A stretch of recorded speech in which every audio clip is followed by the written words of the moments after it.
Hey, it's me, Nurse Tiffany, and I'm so excited to be here.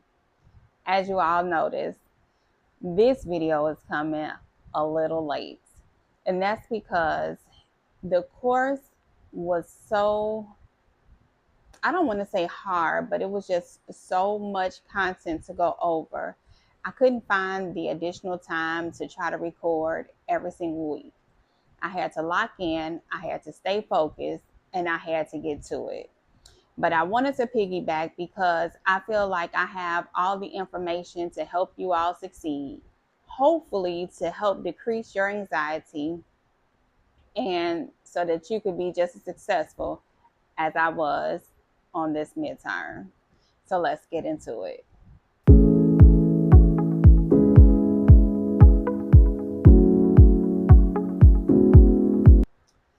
So let's go ahead and recap weeks 1 through 4. I want to go over the topics that we discussed. So on this particular midterm exam, we covered immunology, hematology, the cardiovascular system, the pulmonary system, and renal system. And basically, one of the major things that I noticed was it was really just focusing on certain diseases in those particular categories. So with immunology, you were really focused on like hypersensitivities and things like that. However, what makes this course advanced is because it breaks it down to the cellular level. So it's not just really, how can I put it? It's not just knowing the basics of it. It really wants you to know the function of the B cell, the function of the T cell, things like that, and how it plays a part in regards to that particular diagnosis. This course is not designed to teach you how to diagnose. This course does sometimes touch on some treatment methods and things like that, but it is not specifically designed for you to know um, medications and how they function, things like that. You do need to know, however, some treatment options. For example, when you discuss the hypersensitivity, specifically like anaphylaxis shock, you have to know that an EpiPen is the first line of recourse in regards to the treatment for that. So you may go over things like that, but you're definitely not going to go real deep into it. So make sure you take the time to have a good understanding of the material that's being covered for that said week. Secondly, I had told you on a previous video that they had signed us up for a peer tutoring session. And I got on for week number 1 and was really excited. And I was hopeful that I was going to gain a lot of information in regards to that.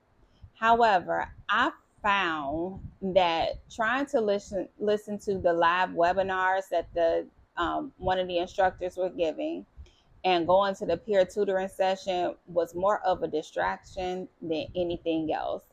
I found that I was more so worried about what everybody else was trying to do and um, trying to jump on the bandwagon with certain people. And I found that that was more time consuming and wasteful. I work full time. I got a whole family here that I'm taking care of. I didn't have time for any of the nonsense. So, although it's good to have as a resource, just in case you have any questions or concerns, you have another person that you can reach out to, ask questions. Definitely use it as a resource if you need it. However, trying to go in every week and be on the Zoom calls, go in every week and listen to the webinars. When I listened to the first webinar, I found myself more confused on the content that I had learned than anything before. So that's just my personal review of that. So what I feel like really, truly helped me 10 toes down 100% were the EDAPT assignments. Because even though McCain is the book that we were supposed to use for our course, I couldn't understand half the stuff that I was reading. It was very confusing, and it was very discouraging to me when I would try to read something out of that book and couldn't quite understand the concepts. And immunology was one of the harder content. So for them to start that off with week one, it really can either make a person anxious, discouraged, or keep them highly motivated in regards to trying to stay focused with this content. So for me, I did find that the e-depth assignments broke things down to me where I could really understand it. So some of my favorite tools, and I cannot say this enough, that I absolutely loved with preparing myself for this exam. Number one, focus on the study guide. I would say I highly recommend take that study guide. I printed it out and I did that study guide along with the e-depth assignments. And then I would just write in on the study guide itself and like type up my own little notes. But I would write on the study guide itself so I could just kind of bring the whole concept to a whole. It really, really, truly helped me 10 toes down. After I got done taking the exam and went back to that study guide, some of the answers was right on there, right smack dab in my face. And I was like, oh, this study guide is chef's kiss. So 100% 10 toes down, use the study guide. Now, like I told y'all before in a previous video, they had said that they were not going to pass out that study guide anymore. They made it seem like we were the last ones that was going to receive it. So talk to me in the comments below if you're about to take this course, or if this course is coming up and you don't have access to the study guide. Let me know, and then I'm happy to reach back and help anybody any way that I can. And so the e-depth with the midterm study guide was your number one key. So also to help me understand concepts, it's like for me, I have to understand the whole thing, the whole concept, the whole pathophysiology behind it. I need to know the pathophysiology. I need to understand the signs and symptoms. I need to understand the treatment plan. Like I needed to understand, I'm the type of person that asks why. And the only person that really, really hunkered down on this level was Armando. And I'm going to link his name somewhere around here because he did recently change his last name, which I found was odd. I don't know what that was about, but he was going up under one thing. And when I went in to pull him up again to search him in YouTube, he has a whole new last name. So I need to get that for you guys, and I'll type it down below here somewhere so you all will know who it is. But he has, if you go to his playlist, he has a pathophysiology playlist, and just about every single disease process we go over, he has a detailed video that really helped me understand the process or the pathophysiology behind that disease process. It was really, really good for me. So I will watch the video first, and the videos aren't long at all. I think the longest video I watched was probably like 25 minutes. So either I would try to watch the video first, and then I would sit down and do the e-depth assignments. Now, guys, the e-depth assignments can definitely be time consuming. So I really encourage you all to get started on those at the top of the week and try to get that done. Don't make my mistake and cause yourself a lot of unwarranted anxiety. Just take your time and get through it. It wasn't until week 3 where I had just kind of had enough. Week 3, it was, by this time I had went over immunology, hematology, cardiovascular, and I was approaching pulmonary. And I'm gonna be honest with you guys, by the time I got to week 3, I was already so burnt out with trying to take notes, with trying to do all this stuff, that I just couldn't even I couldn't even deal. I was really done. I had fried my brain to a crisp, like really trying to hone in on everything that was going on. So one morning I woke up with an epiphany, and I was like, Tiffany, how many points do you actually need on this midterm exam? And so I started doing the math. In this particular course, there's 1,000 points. In order to pass this course, you need at the minimum 840 points. With your discussion points, you get 400 points for discussion points, and you get 200 points for your EDAP assignments and your e-portfolio that's due at the end of the course. So I said, okay, Tiffany, now I'm going to be honest with you guys. Those first couple of weeks of the EDAPs, I had already missed like 5 points out of those. So I'll talk about the EDAP assignments in another video. But I had already missed like 5 points. Every single point matters. So I hunkered down and I said, okay, I'm going to try to do perfect on these EDAP assignments, and I'm going to try not to miss any more points with doing those. I would try to have my EDAPs done by Wednesday or Thursday of the week, so I could have the rest of the weekend to just focus in and study. I've been at Chamberlain for a while now, so I got the discussions down to a science, and I knew that I would be able to get all 400 points from the discussion points. I have it down to a system. I definitely have my main post posted by Wednesday of that week, and I'll do my response post. Honestly, guys, if this course wasn't so hard, what I typically do is have my main post done by Monday and have my responses done by Wednesday. If I'm not in a course where people are dragging to put up their posts, you typically have those couple of students that are so ahead of the game where they're able to post that first day. I love them, because that way you could go ahead and get your work up out the way.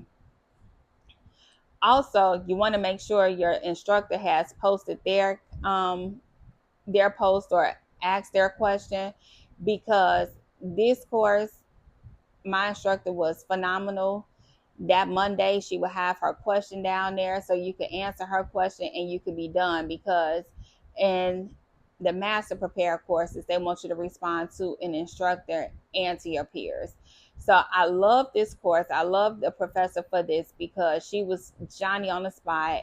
Every single Monday, her question was there. You could just go answer her question, answer a student, and just be done with that portion. And that's 50 points a week.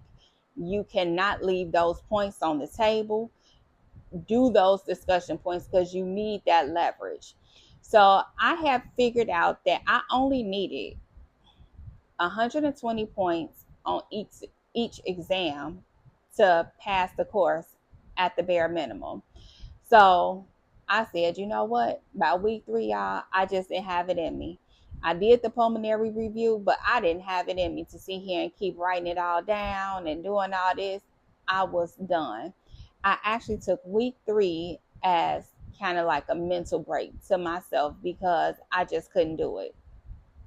I did go through the EDAP assignments because I knew those points were important. So I felt like just still going through the EDAP assignments really, really helped me. That was still a form of studying, but to hunker down and do it alongside with the study guide, I just didn't have it in me to do any of that. I really, truly needed a break.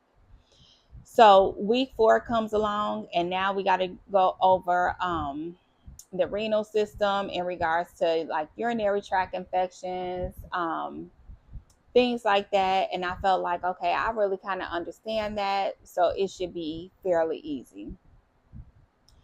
That week, every single day that came, I think my anxiety just kept going up, because by this time I realized I had been doing the EDAP assignments, but I hadn't did any practice questions.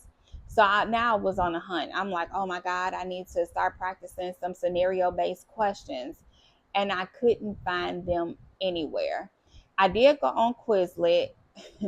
I went on Quizlet. There's a few, like it'll say NR507, midterm review. I would do those questions and stuff like that. I'm just here to let you know that even though doing Quizlet, those are not the questions on the exam. Please don't sit here and get excited thinking you found the questions or anything like that. That is not the case. Okay. Do your work. You're going to have to do the work. You're not going to find these questions anywhere. You have to know the content. So leading up to that week, I went ahead and did my e-depth assignment for renal. And by this time, what I wanted to do is like start going over all of the concepts again, because by this time I'm 3 weeks away from immunology. So I'm like, okay, let me go back over these hypersensitivities and things like that. So what I did that Monday, I started with immunology. That Tuesday, I did a review of hematology. Day 3, I did a review of cardiovascular system. Day 4, I went over renal. I gave myself a break. I missed a day in there, probably that Thursday or that Friday. Um, I missed that Thursday. That Friday, I reviewed the whole midterm study guide. And y'all, by that Friday, I was ready to take that exam. I had got to a point where I was done. I just felt like it was nothing else more I could study. I was like, I know I should know 60% of this stuff, because that's what 120 points were, 60%. I was like, I know I should know enough to get a 60% on this exam. So Saturday morning, I got up. I didn't want to take the exam in the house because my house gets crazy loud and stupid for no reason on the weekends. So I found a library I could go to. I was there at 12 o'clock on the dot. I went to a quiet room. I was like, go over the midterm again. I made it like halfway through the midterm, y'all, and I was just like, I don't have it in me to go through this whole study guide review again and sit here and take this test. So the test is proctored through Exemplify. It's a software that you end up having to download on your computer. I had downloaded it week 1. They kind of go through the course to help you download it. You have to take a mock exam to make sure you know exactly how to take the exam. You have to have an ID. You have to show your ID with your face to show that it's you that's actually taking the exam. It is video recorded. I don't believe that there's someone live that's actually watching you take this exam, because you could take it at any time throughout the day. But it is recorded, and I do believe that they go back and look at those videos to make sure that you didn't do any suspicious activity. For example, talking. They don't want you chewing gum. They don't want you looking away from the camera. They don't even want you mouthing anything. They don't want anything in your ears. You're not even supposed to be wearing an Apple Watch or anything like that. So they're watching for those specific behaviors. So that in itself is, was a little annoying to me, because I am the type of person who talks out my questions, because for some reason it just helps me lock in. I also like thoughts and things race through my mind all day long. So even when I was sitting here taking the exam, you know, in order for me to focus, I have to read the question to make sure I'm understanding what I'm reading. So anywho, got to the library, got to a quiet room. I felt like I at least knew 60%. 100 questions. I had no idea what to expect, but every single question was just multiple choice. there were no real scenario based questions. And I was really excited to see that because I was concerned because I hadn't been practicing scenario based questions. So these questions were, to say the least, very identical to the EDAP assignments. So if you want to have an idea on what the questions are going to be like, they are very similar to the multiple choice questions on the EDAP assignments. Now, the EDAP assignment, like I said, I'll go over that in a whole nother video. But in regards to the EDAP assignment, you're going to have various types of questions in there. You're going to have drag and drops. You're going to have the kind that you matching things, and you're going to have select all that apply. All those other additional type of questions are not on the exam. It was straight up multiple choice. Either you knew it or you didn't know it. To me, that made the exam fairly easy. I was shocked. I kept hitting next, expecting some obnoxious type of question to come. And I was just like, is this real? you know, after all that studying I did, to have questions that was just typically straightforward. Now, mind you, let me let you know, you have to know the information to be able to answer those questions right. There is a lot of stuff on there that would trip you up if you didn't know the content. But because I had honed it into my brain for the last 4 weeks, I really truly knew it. And I'm going to tell y'all something. I know how I messed up on that midterm pulmonary because I never really went back and really like took it to understand it. So I knew every single pulmonary question. I was like just trying to do educated guesses. And I know that's about where, my downfall was. So take the time and go through those EDAPT assignments. I promise you, you all will make it through just fine. I'm going to insert the video. So right after I took the exam, right after I left the library, I recorded myself in real time because I wanted to know that emotion. I wanted to be able to share with you all the real, like how I truly felt, what was going on in my head. So I'm going to insert it. Don't judge me, judge your mama.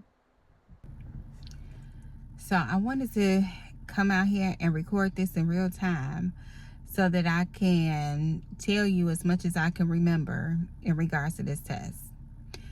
So basically, you're going to use a software called Examlify, where it's going to be a proctored exam. I went ahead and went to the library to do this because in my house, I just felt like I wasn't going to be able to concentrate with my kids in the house. So I just wanted some peace and some quiet. So went to the library, caught myself studying right before the exam. I will never do that again because I feel like that really just kind of messed me up.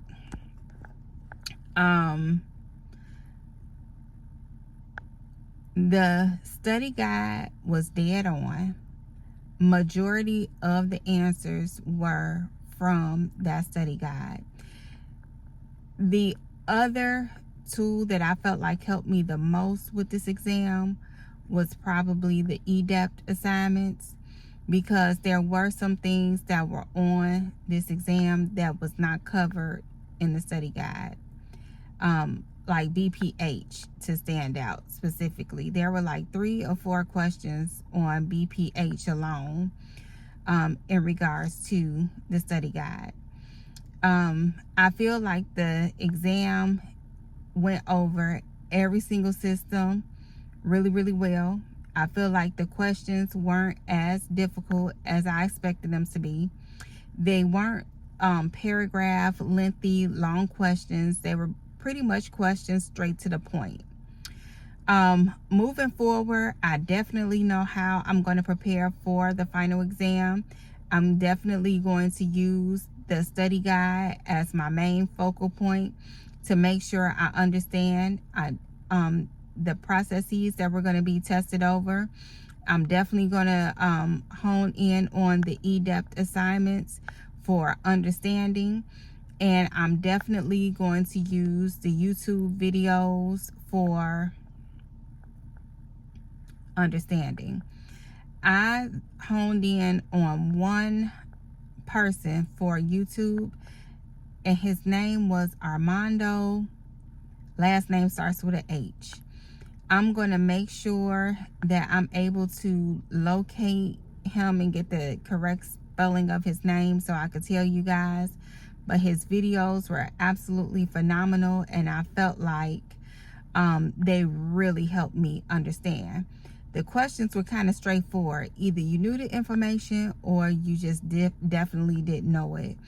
Um, on a scale of 0 to 10, that was not the hardest test I took. I feel like I took harder exams in nursing school, actually going through like med-surg. Those exams were some beasts. This was not the same. Um, that's my take on it, in a nutshell. So after I took the exam, the score of 65% came up. And I was just like, ugh, okay, I did it, y'all. I knew all I needed was 60%, but I did want to give myself some leverage. I did want to go above the 60% just because I wanted to give myself some wiggle room, just in case that final exam was even harder. And I knew it was going to be because it was on cover every single thing. But I was like, man, come on, Tiffany, you still done did this work. At least try to get a B. So seeing that 65 come up with the amount of work that I did, I was still truly kind of like a slap in the face.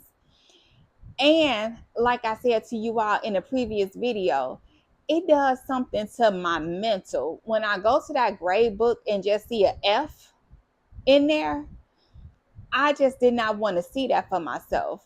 And so I immediately recorded the video. I went to the grade book so I could see what the point value was, because I didn't know how it was going to be converted over into points. I'm thinking it was going to be 65 times 2. So I was thinking I was about to get about 130 points. And I was like, okay, that gives me like an additional 10-point wiggle room, is what I was thinking. But the points didn't load up until the very next day. It took about 24 hours for the points to come up. And that next day, that next morning, um, at 12 o'clock, like clockwork, my points was on there. And y'all, I had actually got 158 points. I had actually got a B on that exam. Baby, I cracked up at myself. I was like, Tiffany, you a damn fool. You done sat here and acted a whole fool. Y'all, after I had took that exam the day before, I went to Portillo's, got me a combination beef, some fries, and a root beer, and went home and laid down. Because even though I had got the points I knew I needed to get, I really truly just needed some wiggle room. You understand what I'm saying? Like, I needed some breathing space just in case something happened. And so I was really hopeful for about 150 points to give me that 30-point grace. But when I didn't see it after that exam, y'all, I went into like a little depression. But that next morning, when I woke up and saw that I had 158 points, baby, it was like a whole new day. You couldn't tell me shit. I knew I had this course in the bag, but I also knew it was probably some BS ahead. So, y'all, I passed my midterm exam. I was really, really, truly happy and proud of myself. But stay tuned. I'm going to just record the next video in regards to what the final exam was like. And I'm going to tell you all what I did and how I made it through the course. So if you like this video, please, let me get it together. Please like, comment, and subscribe. Talk to me, guys. Is there anything that you feel like I left out? What I'm planning on doing, because I really don't know what the school is going to do in regards to that study guide. I'm thinking about go ahead and typing up my notes and, making my notes available for you all. Now, I'm really, truly big on the academic integrity policy. I'm not going to do anything that's going to put myself in jeopardy. So I just want to make sure before I actually do that, that it's something that I am able to do. But guys, let me know, talk to me. Is this something that you would even really want? Let me know. Until next time. Bye.